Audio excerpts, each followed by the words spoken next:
Politburo was executed because they were counter-revolutionary.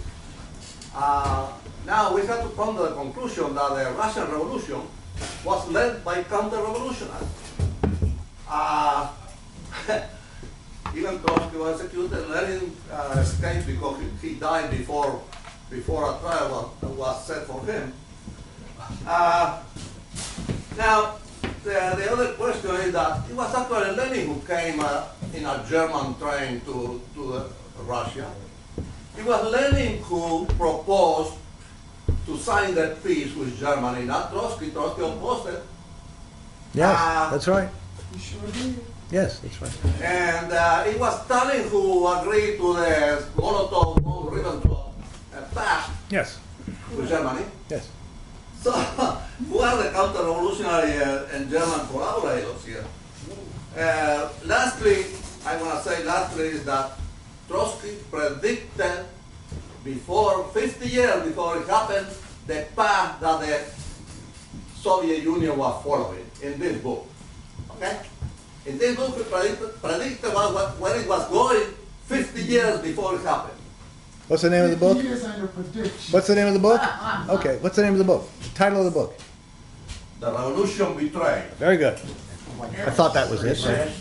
Aaron? Okay.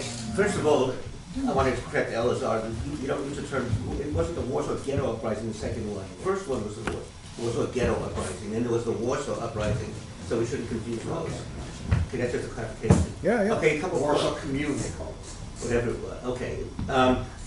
Okay, a couple of minor points, maybe minor. When you took offense to my saying that I did not find a certain possibility credible, I was being subjective, but you were being just as subjective when you referred to something as not being plausible, even if you didn't say, I don't find it plausible, you said it's not plausible, but basically it's the same thing. So saying that there's a problem of subjectivity in my sense, or in my statement is not valid. And also, I think your example of the conspiracy to kill Beria is not a very good example, because that was a bunch of people who were physically around each other pretty much, or close together. They were getting together to go to a meeting in which they were going to kill him. I believe they killed him at the meeting, am I correct? Nobody's sure. Okay, all right. They get killed him. There was no reason for them to risk having any kind of thing in writing in a situation like that where they're in constant contact with each other. So that's not a good example of the lack of evidence. There are conspiracies, or things I think are conspiracies, where maybe the people who are of another generation will see the evidence, like the 9/11 conspiracy. We still don't know exactly, we obviously don't know exactly who was involved there. One second, let me, I think that was, We're all seniors. yeah, never mind, I can't remember. Okay, so Gene, you're keeping track of time, right? I'm keeping track. That's what you told me to do. Yes, sir. David? Following orders, that's good. David, you. Okay, so one of the objections, I guess, where I have to your analysis is the idea that Trotsky was working for several different intelligence services. He worked for the Japanese intelligence service. He worked for the German intelligence service under Nazi rule. He worked for the British intelligence service. I think he was also accused of working for the American intelligence service in some of the charges against him. So the archives for most of these intelligence services for the period, or testimony from intelligence officers from that period, there's a total lack of evidence that any of them had any contact with Leon Trotsky, or they had recruited him. Imagine the prestige of an intelligence officer who was able to recruit a figure like Leon Trotsky. That would be an extraordinary career move.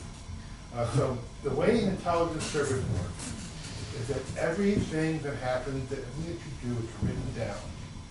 Every time you pay money to someone, you must get a receipt signed by the person you pay money to. Every time you recruit an agent, you make a file. And the way an intelligence service works is, in order to figure out what's going on in the world, they go through this trove of information. The MI6 was famous for having a gigantic card file up to the 1960s with millions of names, and it's all organized in a great big library, and that's how they did it. And then they moved to computers. But it is just totally implausible that none of these intelligence operatives, none of these intelligence files, none of this information has come to light if it really is true that Trotsky worked for all of these competing intelligence services. Among other things, all the intelligence services were all competing with each other. So they would have all been concerned about what Trotsky was telling the other ones. There would be an enormous filing system and cross-references. It would be an immense trove of information. But it does not exist. And that's more than a criticism of you for making that's not, that can't be dismissed as, well, logically, it's possible that their conspiracy could exist and then there's no evidence. That doesn't answer such a powerful objection. I don't think. Thank you. So Norma, you're next. So the lies that have been told about Stalin have all been institutionalized into our vaunted institutions, the schools. The schools all the way from elementary, where you might get one sentence or so about the Russian Revolution, to studies at university level. People have asked you for a summary, and you gave a summary. You said everything about Stalin was a lie, and that's a summary of his work. I sometimes say that at these talks, all right? There's a singer named Weird Al Yankovic, who was a very popular singer some years back. What's her name? Weird Al Yankovic. It's his name. And he has a song called Everything You Know Is Wrong. So sometimes I start out these talks by saying, everything you know, everything you think you know about Soviet history during the Stalin period is wrong. Because that's what I have learned. Everything that I thought that I knew was wrong. So Grover, you have 5 questions and yeah, people sure. have Okay, I got spoken. some You want to notes. address Yep. them? Okay. I don't have anything to say to Elazar about Wyszynski in 1917, but let me just say this, that the history of the Soviet Union shows us that tough as it is to make a revolution, difficult as it is to make a revolution, it's a lot harder after the revolution. So that these different conspiracies that did exist and these oppositions that existed in the 1920s and actually before that became acute after the revolution. And the reason that they became acute, you're right, none of them were, somebody said they weren't born. I think Waistline said these people weren't born, Trotsky wasn't born a fool or whatever it was. Nobody's born anything like that, right? That's true. The question is, how did you, once they got the revolution fought and once the Civil War was over and the Soviet Union was going to survive, for a time anyway, then the question is, what do we do now? There was no blueprint. The Soviets were the first. There was no map, no program to show us how to get from here to what they understood socialism to be, and then from socialism to communism, which was supposed to be the next step. They didn't know how to do it. So all of these arguments and disagreements and so forth that came out as conspiracies in the 1930s all began during this period of the 1920s when they were debating the various roads ahead. What shall we do? And people had very strong opinions and very powerful disagreements about this. The people who ended up conspiring, as I think the evidence shows, against the Stalin leadership, were convinced that that rapid collectivization and forced collectivization and rapid industrialization was a recipe for disaster, that the country simply could not survive this. Now it did survive, not without difficulty, but many people thought that this could not be done. It just was impossible. So they felt this very strongly, and some of the leading figures came to change their minds after that, but then after that it was too late. They were already deeply involved. But these, you mentioned Dushinsky, there were many other figures. I don't know if he signed, if you say if he signed Lenin's arrest warrant, then maybe he did, but certainly he was a Menshevik, and a number of the other leading Bolsheviks had not always been Bolsheviks, okay? I don't think that's necessarily here nor there in terms of what they did later on. They didn't have, but anyway. Okay, Aaron, I don't think I said something was not plausible, but my point was, in any case, that, not to criticize you as such, but that we have to be willing to question our preconceived ideas. And therefore, I don't believe it is simply not an adequate response. Okay? I don't believe it, I can't believe it, is not a relevant response. Other people believed it. Kotkin, Stephen Kotkin, for one, whom Raj has written about and given a presentation here, says, and he's not the only one, says the charges at the Moscow trials were fantastic, were incredible. Well, many people at the time thought that they were quite credible, including Americans. So it's not true that they were incredible in any kind of objective sense.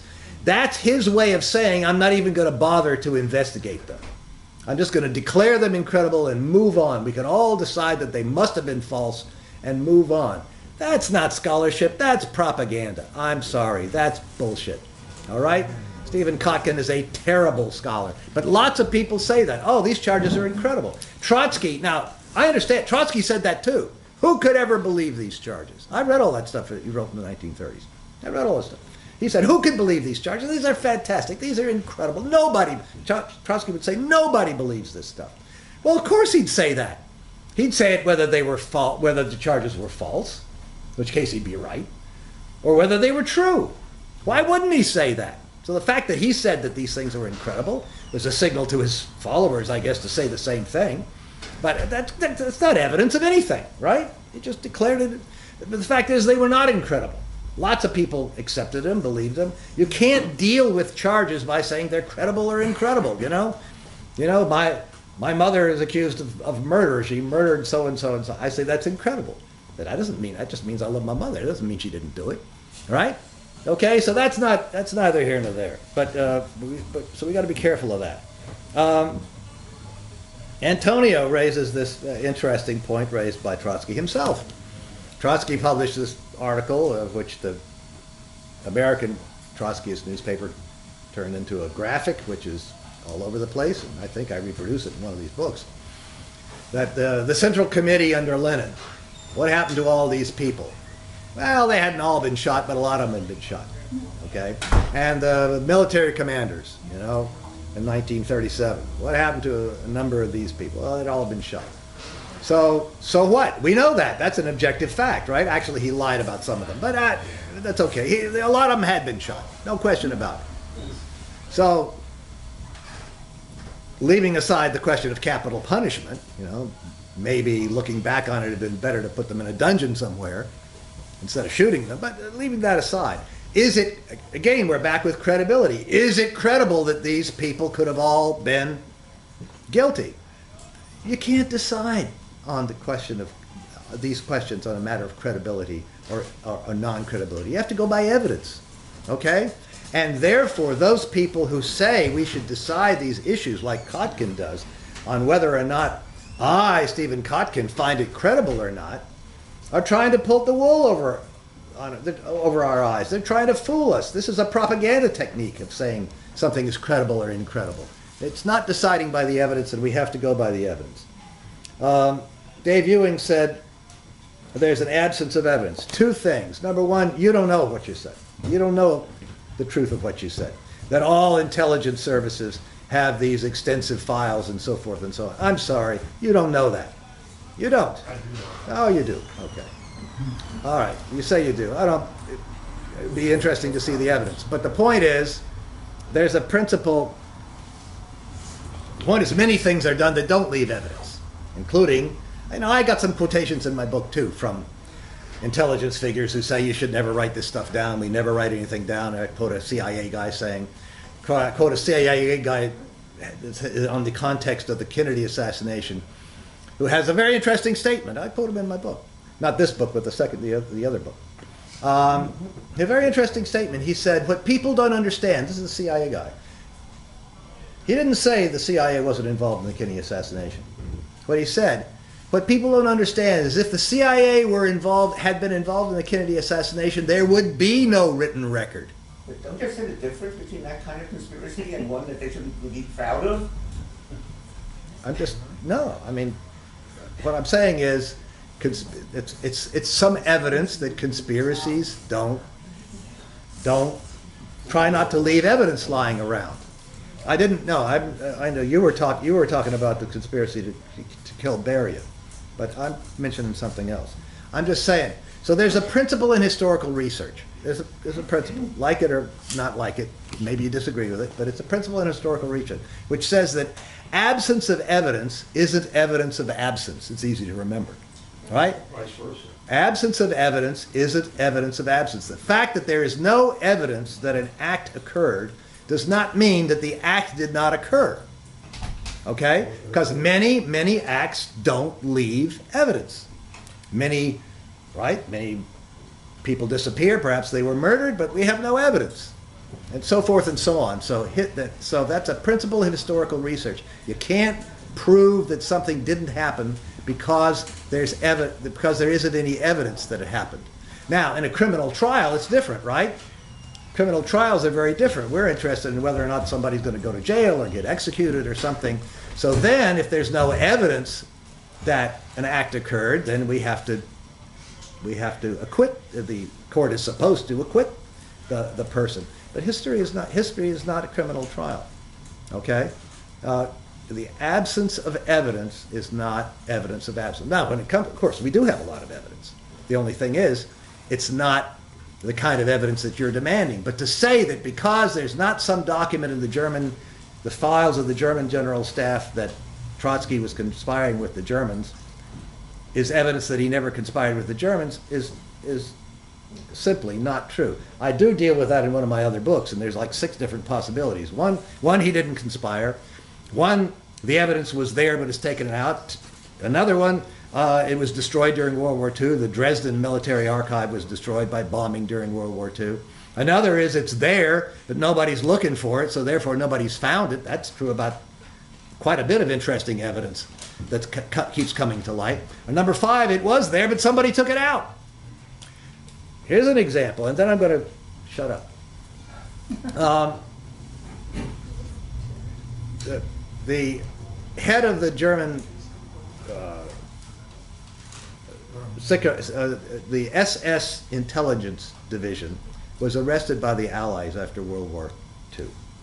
And he was interrogated. And then Walter Schellenberg. And then he was interrogated by the Allies. So there's a book on Schellenberg, on Schellenberg's interrogations. There's a book on this by a historian.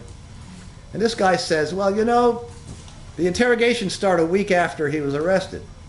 It's hard to believe that he didn't say, that he was not interrogated for a week. But if he was, we don't have any record of those interrogations. If you look in the stories of the New York Times reported right after he was arrested that Schellenberg had told the interrogators that the Katyn massacre was done by the Germans. That's why I actually tried to check it up, right? But all of those interrogations are missing. Now you could say maybe there never were any, but the guy who wrote the book on Schellenberg says it's hard to believe that there were not any. Very possibly they were taken out. So absence of evidence is not evidence of absence. Now you don't have to accept that. That's okay. But I'm just saying that's the way we go. Can I address? Please. I will take some more, but I wanted to address David's thing about acquisition, how Trotsky was charged with. No. Sorry to interrupt, though. We have another event like immediately after, and it's now 2 o'clock. Oh, okay. What time we have? I thought we had until 2:30. That's the wrong time. Huh? It is now It's now 2 o'clock. It's 2 o'clock. Probably Over a half an hour. It's still 2 or 2:30? it's 2:04 now. No, no, what time we have the room? That's not clear. When is the event? When is the event?